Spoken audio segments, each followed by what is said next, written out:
Ons toetrede tot die erediens kom uit Psalm 134, strofes 1.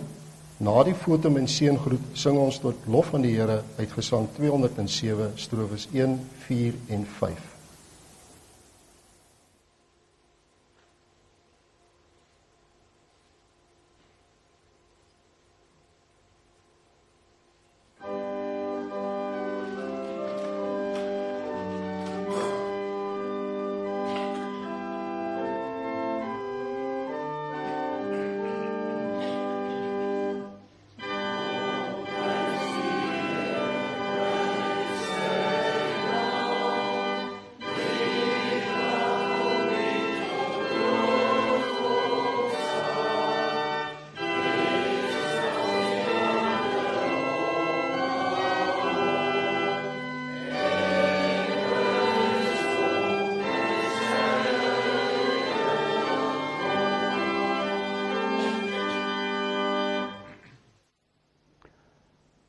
Mag dit wat ons sê en dit wat ons doen tog vir U aanneemlik wees, Here ons rots en ons verlosser. Dus en susters, genade vir U en vrede van God ons Vader, van ons Here Jesus Christus en van die Heilige Gees. Amen.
Broers en susters, Christus gebruik die wet van God om te beklemtoon hoe skuldig en verlore ons almal is.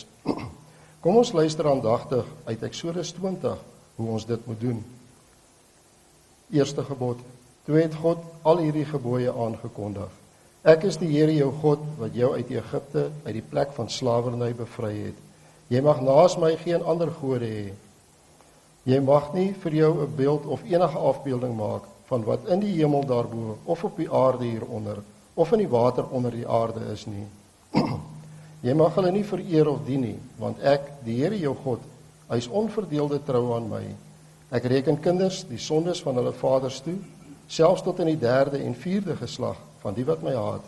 Maar ek betoon my liefde tot aan die 1000ste geslag van die wat my liefhet en my gebooie gehoorsaam. Jy mag die naam van die Here jou God nie misbruik nie, want die Here sal die een wat sy naam misbruik nie ongestraf laat bly nie.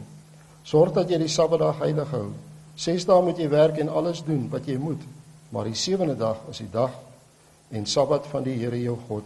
Dan mag jy geen werk doen nie jy of jou seun of jou dogter, of die man of vrou wat vir jou werk, of enige dier van jou, of die vreemdeling by jou nie. Die Here het in 6 dae die hemel en alles daarin gemaak, die aarde en alles daarop, die see en alles daarin. Op die 7de dag het hy gerus, en daarom het die Here dit as gereelde rusdag geheilig. Eer jou vader en jou moeder, dan sal jy lank bly woon in die land wat die Here jou God vir jou gee. Jy mag nie moord pleeg nie, jy mag nie egbreek pleeg nie, jy mag nie steel nie, jy mag nie vals getuies teen 'n ander gee nie, jy mag nie iemand anders se huis begeer nie, jy mag nie sy vrou begeer nie, ook nie 'n slaaf of slavin, 'n bees of 'n donkie of enigiets anders wat aan hom behoort nie. Ons het onsself aan God se wet gemeet. Ons staan skuldig teenoor God en teenoor mekaar. Kom ons sing Gesang 233 strofe 1.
Broers en susters, God se woord verseker ons van sy genade in Efesiërs 2 vers 8.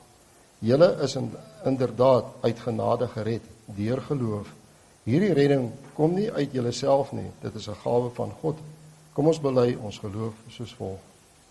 Ek glo in God die Vader, die Almagtige, die Skepper van die hemel en die aarde, en in Jesus Christus, sy eniggebore Seun, ons Here, wat ontvang is van die Heilige Gees, gebore is uit die maagd Maria, wat gelei het onder Pontius Pilatus, gekruisig is, gesterf het en begrawe is en ter helle neergedaal het, wat op die 3de dag weer opgestaan het uit die dode, wat opgevaar het na die hemel en sit aan die regterhand van God, die Almagtige Vader, van waar hy sal kom om te oordeel, die wat nog lewe en die wat reeds gesterf het. Ek glo in die Heilige Gees. Ek glo aan 'n heilige, algemene Christelike kerk, die gemeenskap van die heiliges, die vergifnis van sondes, die opstanding van die vlees en 'n ewige lewe. Amen. Gemeente, ons het nou ons geloof bely. Kom ons dank God ook nou vir die verlossing in Christus met die sing van Gesang 265 strofe 1 en 2.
Broeders en susters, ons lees saam uit die woord van die Here.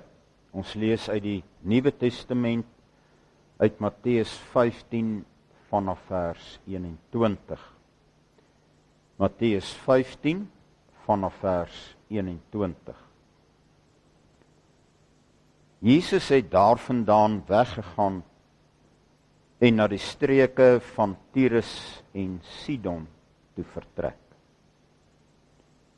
'n Kanaanitiese vrou wat in daardie gebied gewoon het onverwags by hom aangekom. Sy het aanhoudend geroep, "Ontferm U oor my, Here, seun van Dawid. My dogter is in die mag van 'n bose gees en dit gaan sleg." Maar hy het daar niks geantwoord nie. Sy disippels kom toe by hom en vra, "Stuur haar weg, want sy hou aan met skreeu hier agter ons." Jesus antwoord, "Ek is net na die verlore skape van die volk Israel toe gestuur." Maar die vrou kniel voor hom en sê, "Here, help my."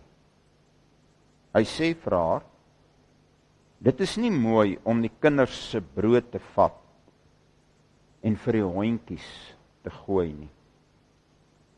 "Dit is waar, Here," sê sy, "maar die hondjies eet darm van die krummels wat van hulle baase se tafels afval." "Mevrou," sê Jesus vir haar, "jou geloof is groot. Jou wens word vervul." Van daardie oomblik af was die dogter gesond. Tot sover ons skriflesing, broeders en susters, gelukkig is elkeen wat luister na die woorde van die Here en wie daarvolgens lewe. Kom ons sing voor die prediking uit Gesang 171 verse 1 en 2. Gesang 171 verse 1 en 2. Heilig, heilig, heilig, heilig is die Heer. Engele in die hemel buig hul voor hom neer. Here, hoor my bede, hoor my as ek sing, en aan U my Vader al my hulde bring.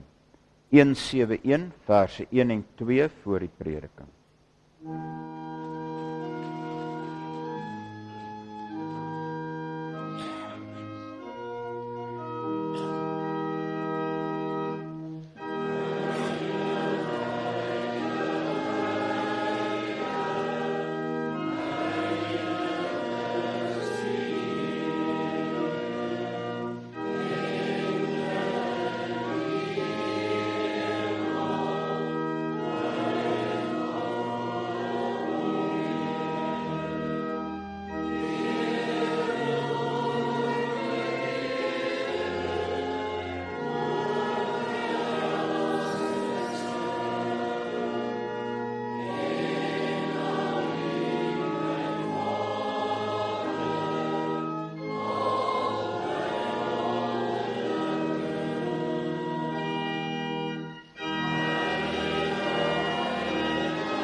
Broeders en susters, ons prediking handel oor die gedeelte wat ons hier saam gelees het uit Matteus 15, wat handel oor Jesus en sy disippels se ontmoeting met die Kanaanitiese vrou. 'n Mens verstom jou soms, broeders en susters, wanneer jy in gesprek is met gelowige lidmate wat jy dink die Bybel ken en iets van die evangelie verstaan.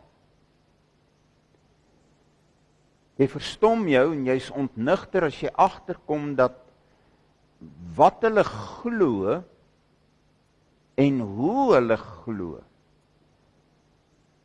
myle verwyderd is van wat eintlik in die Bybel staan.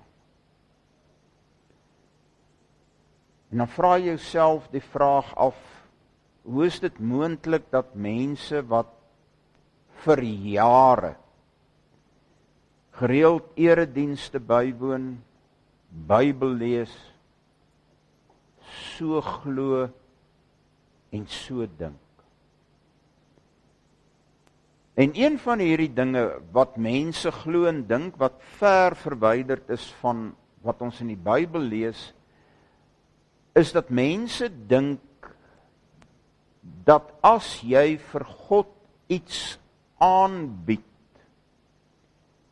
as jy vir God iets gee, jy aanvaarbaar word by God.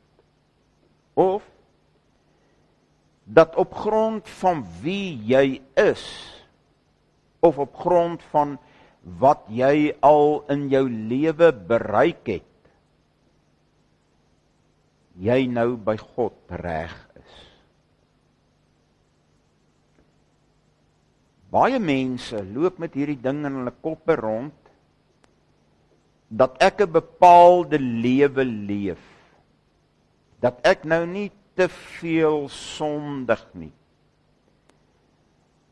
En omdat ek daarom so bietjie probeer om te doen wat reg is, dit so van 'n versekeringspolis is by God. Dan gaan God nou sorg dat daar nie verkeerde goed, slegte goed met my as mens gebeur nie. Of dink mense, ek het daarom al baie mense in my lewe gehelp. Trouwens, ek gee dalk so bietjie meer as die gemiddelde lidmaat vir die kerk en vir barmhartigheid en vir goeie sake. Sekerlik moet dit daarom op 'n manier in my guns by God tel. Of kom mense en kyk na hulle self en sê, wat ek al in die lewe bereik het, is daarom net anders en meer as wanneer ek myself met ander vergelyk. Die kwaliteit mens wie ek is, God moet dit daarom seker raak sien en op 'n manier verdiskonteer.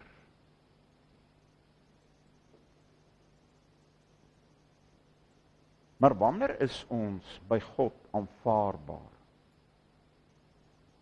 Wanneer is ons saak in eenvoudige taal gestel met God reg?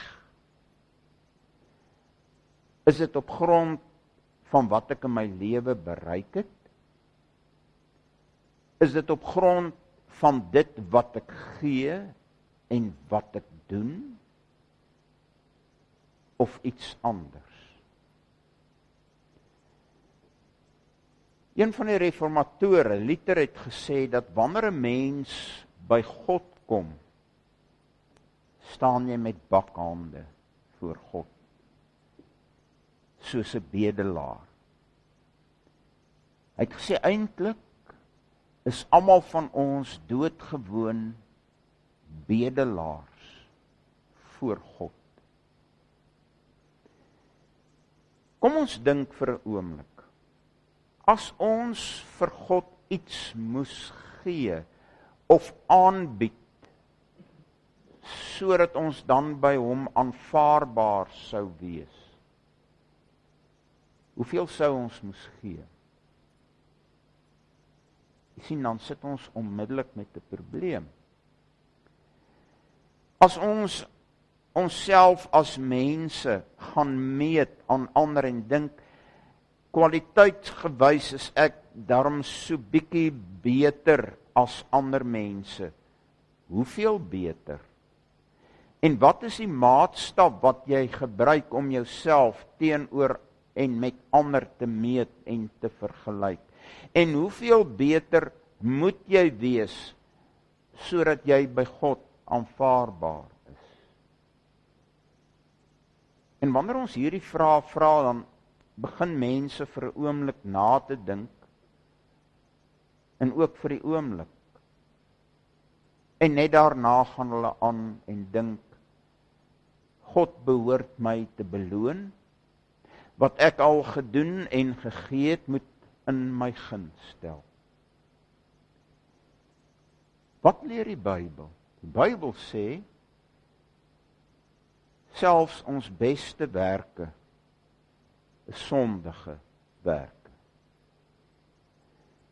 Die Bybel kom en sê, jy kan nie vir God iets aanbied om sy guns te wen nie. Jou saak met God is net reg op grond van jou geloof. Nie wat jy gedoen het nie, nie hoeveel jy gee nie, nie wat jy in jou lewe bereik het nie, nie die goed of die kwaad wat jy in jou lewe gedoen het nie. Jou saak met God is reg. Jy's by God aanvaarbaar wanneer jy opreg glo. Maak nie saak wie jy is nie. Maak nie saak wat se verlede jy het nie. As jy glo, dit tel by God. In hierdie kort verhaal wat eintlik gelaai is met 'n klomp teologiese sake, ontmoet Jesus en sy disippels hierdie Kanaanitiese vrou. Sy het nood. Haar dogter het nood. Ons weet nie waar sy van Jesus gehoor het nie, maar sy kom soek hulp by hom. Let op, sy noem hom Here en Seun van Dawid. Ontferm u oor my, Here, Seun van Dawid. En sy gaan en sy kniel voor hom. En sy sê, Here, help my. Wat sê dit? Hierdie vrou verstaan iets van wie Jesus werklik is. Wanneer sy voor hom kniel en bid of andersins smeek om hulp, besef sy, hy's nie net 'n mens nie. Hy's Here en God. Die disippels raak geïrriteerd met die vrou. Sy's ongelooflik aanhoudend. 'n Mens wil eintlik sê, soos ons mekaar in Afrikaans sê, hierdie vrou het net nie einde nie. Hier staan, sy het aanhoudend geroep en sy disippels kom toe by hom en vra, stuur haar weg, want sy hou aan met skreeu hier agter ons. Iets dryf haar. Sy hou nie op nie. Dis duidelik dat Jesus en die disippels ongemak het met hierdie vrou. Laat ek verduidelik. Die disippels het ongemak omdat sy aanhou skreeu en hulle nie een kant toe wil laat nie. Jesus het ongemak, want hy sê vir haar, ek is eers gestuur na die skape van Israel toe. Na Israel toe. In die Bybel kry ons hierdie ding dat Jesus eers wend na Israel en dat die evangelie daarna na die ander volkere, na die heidene toe gaan. steeds luister die vrou nie. Steeds roep sy om hulp. Wanneer Jesus dit, ek wil amper sê, nie kan hou nie, sê hy vir haar, dis nie mooi om die kinders se brood te vat en vir die hondjies te gooi nie. Wanneer jy iemand in daardie tyd 'n hond genoem het, het dit dieselfde betekenis gehad as in ons tyd vandag. As jy vir iemand sê, jy's 'n hond, bedoel jy, jy's sleg, jy's 'n niks, jy's 'n niemand in my oë. Jesus sê vir haar, hoe moet ek dit wat eers vir Israel gegee moet word, vir jou wat 'n heiden is, vat en gee? Sy hou steeds nie op nie. Wat sê sy vir Jesus? Maar die hondjies eet darm van die krummels wat van die tafel afval. Wat 'n antwoord. Ek verstaan Jesus wil sy vir hom sê, eers Israel, dan na die ander toe.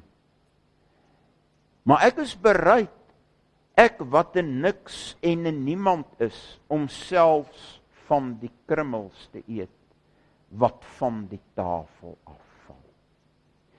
Selfs dit is vir my genoeg. Wat sê hierdie vrou met ander woorde? Al is ek 'n niks en 'n niemand, dit wat jy Jesus gebring het, sal ek met alles aangryp, al is dit die krummels. Wat is hier aan die gebeur? Let op. Hierdie vrou is uit die oë van Jesus en die disippels regtig 'n niks en 'n niemand. Sy's 'n vrou wat hier in die openbaar kom sukkel met Jesus en sy disippels. Ongehoord. Sy's 'n heiden. Wat sê Jesus op die ou end vir hierdie vrou wat sê, maar ek sal selfs van die krummels eet? 'n Vrou, sê Jesus vir haar, jou geloof is groot. Let op, hierdie vrou staan regtig bakkant voor Jesus. Sy's 'n vrou, sy's 'n heiden. Sy het niks wat sy vir Jesus kan gee, of kan sê, om die of daai rede, wees my kind genadig nie. Anders gestel, eintlik tel alles teen hierdie vrou. Waarmee sy kom en voor Jesus kom staan, is haar geloof dat hy haar kind kan gesond maak. Niks anders nie, niks meer nie. Net haar geloof. En dan sê Jesus presies dit, jou geloof is groot. En die kind word gesond. Wat die evangelies dikwels doen, broeders en susters, wanneer evangelies met karakters, met mense werk, is dat die evangelies eintlik wil hê dat ons moet besef dat ons hierdie mense is van wie hier gepraat word. Kom, ek stel dit anders. Wat Matteus wil doen en sê is, wanneer ek en jy na God toe kom, is ons hierdie Kanaanitiese vrou, ek en jy. Wanneer ons voor God kom staan, kan ons nie sê, ons het dit in die lewe bereik. Here, jy behoort aan my aandag te gee, omdat ek al soveel gedoen het vir die of vir daai nie. Of ek is 'n iets of 'n iemand in die samelewing of by my werk, of ek het so en so al gedoen en bereik in my lewe nie. Wanneer ons voor God kom staan, ek en jy, staan ons met niks. Net geloof. Maar is eintlik 'n ongelooflike troos. Want waarmee moet ons God probeer omkoop? Hoeveel moet ons nou eintlik probeer gee? Wat moes ek al bereik het, sodat God sy gesig na my toe sal draai? Ons kan nie genoeg gee nie. Ons kan nie genoeg bereik nie. Ons staan met bakhande voor God. En dis ons troos. Ons hoef nie te gee nie. Ons hoef nie iemand te wees nie. Ek kan maar kom en bedel. Want dis die evangelie. Dat al kom ek met niks, God my genadig sal wees. Al kom ek met niks, ek God se kind is, alleen omdat ek glo. Amen. Kom ons dank saam.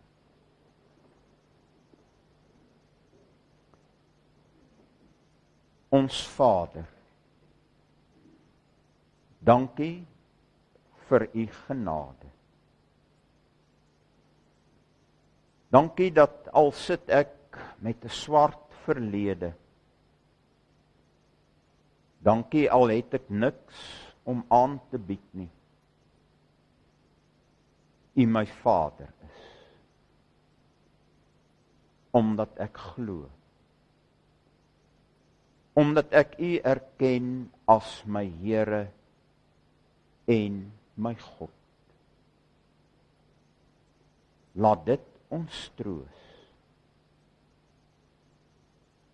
Maar Here God, laat dit ook ons lewens verander. Dat ons dankbare harte sal hê vir hierdie ongelooflike genade. Dat ons u kinders is. Net uit genade. Leer ons dat ons nie iets of 'n iemand is nie. Laat ons besef, ons kan u nie omkoop nie. Skep in ons harte mense wat bereid is om u te dien. Omdat ons besef dat u Here en God is. Ons kom en ons bely ons sonde. Vergewe ons tog. Maar leer ons om ook te vergewe, soos u vergewe. Leer ons om genadig te wees, soos u genadig is. Amen.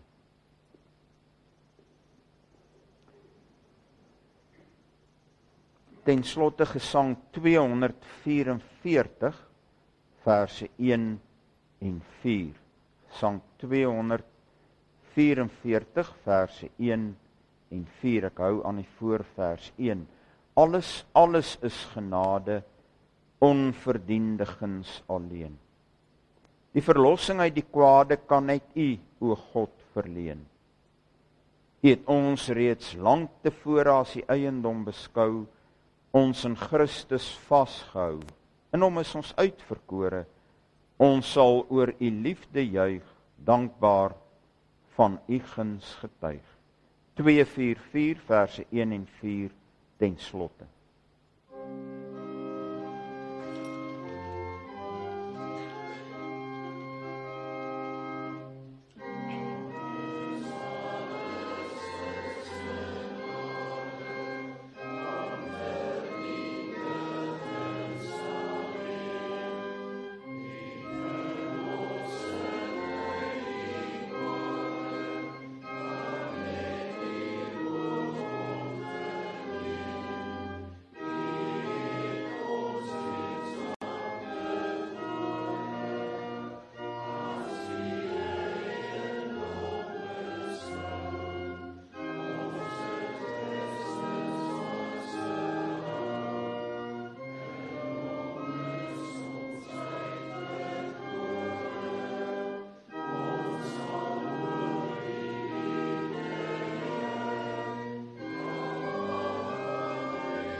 Ontvang die seën van die Here en gaan heen in vrede.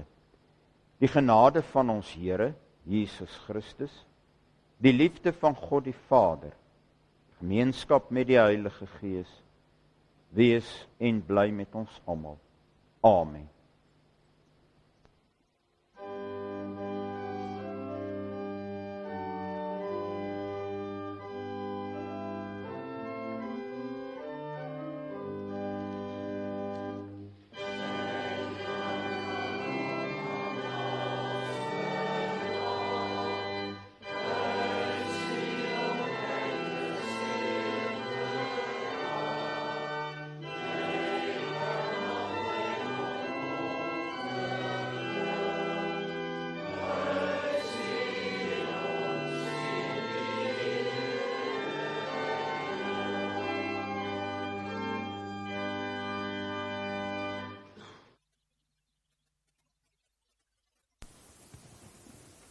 Ek wil net vir Dr. Botma sê, baie dankie vir die boodskap vanoggend. Ek dink hier's baie geopende ore gewees vanmôre.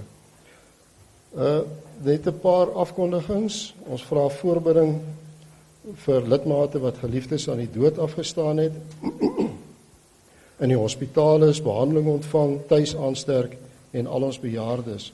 Ons dink aan Dominee Ben Erasmus, Ad van Biljon, Koos Janse van Vuren, Hans Prinsloo, Dani Erasmus, Teens Kreer, Dorien Brits en Arina Smit. Daar's nog hamburger patties te koop, dis 6 teen R60. Die Haken sê baie dankie vir al die bydraes wat ontvang is vir die Kersprojek vir die inwoners van Huis Hermon. Dit word opreg waardeer. Die lewensbrood vir 2026 is beskikbaar in die kerkkantoor en hy kos R170. Geloftefees erediens is Dinsdag 16 Desember om 9:00 te Pretoria Tuine gemeente. Kersdankoffer, lidmate se dankoffer vir die jaar van genade en seën. Ek kan daar miskien net noem dat die Kersdankoffer op hierdie stadium op so 38.750 staan. Baie dankie daarvoor. Tuinwoonstel vanaf einde Januarie 2026 noord van die berg word gesoek vir 'n dame. So ek vra asseblief dit moenie meer as R5,000 wees nie. En die kerkkantoor kan gekontak word. Vir enige navrae, kerkkantoor is oop en Mariaan kan geskakel word en Dominee Skooman is ook nog beskikbaar. Dan vra ons maar net weer dat die hek hier onder gebruik aan die noorde kant van die kerk. Die een hierbo is nog nie heeltemal reg nie. Baie dankie.